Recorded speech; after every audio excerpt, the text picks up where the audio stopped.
तो दो तीन चीज़ें हुई हैं ख्वाजा साहब इस जंग से। एक तो जो रवायती जंग में एक बाकायदा मिथ के तौर पर ही चीज़ डेवलप हो रही थी कि इंडिया को हम शिकस्त नहीं दे सकते, वो मिथ टूट गया उसका, वो शिकस्त खा गया रवायती जंग के अंदर, और ये चीज़ उससे आसानी से हज़म नहीं होगी। इसीलिए मैं कहता हूँ कि जंग का ख़तरा बरकरार है। नहीं, मैं आपसे एग्री कर रहा हूँ, मैं इख्तलाफ नहीं कर रहा। दूसरा, कश्मीर जो है वो इंटरनेशनलाइज दोबारा से इंटरनेशनलाइज हो गया। और तीसरा, वो हमने शिमला के बाद से वो एक रट सुनते थे ये बाईलैटरल बाईलैटरल बाईलैटरल, तो सीज फायर तो ट्रंप ने वहाँ से अनाउंस मैंने कल भी कहा, अगर कर दिया उसका। कल भी मैं मीडिया पे कहा है कि बल्कि सीज फायर कंट्रोल लाइन खत्म हो गई है, वापस सीज फायर लाइन चली गई, सीज फायर लाइन पे चली गई है।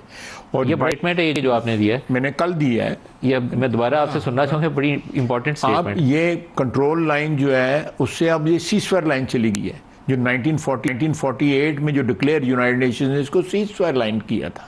वो जो जंगबंदी हुई थी जिसके बाद रेजोल्यूशन हुआ, सारा प्रोसेस जो है वो तारीख का हिस्सा है। और उसके बाद ये है कि ये जो एक ये भी अंडरस्टैंडिंग आई थी कि ये डिस्प्यूट्स जो हैं वो बाईलैटरली डील होंगे। अब ये मल्टीलैटरली या इंटरनेशनली जो है डील हो सकते हैं। शिमला माहदे के अंदर जो LOC उसका किया था, अब शिमला माहदा जो है IWT जो है इंडस वाटर ट्रीटी जो है वो कल अब्दम हुई या नहीं हुई, कम से कम शिमला माहदा जो है फारग हो गया। It's a dead document now.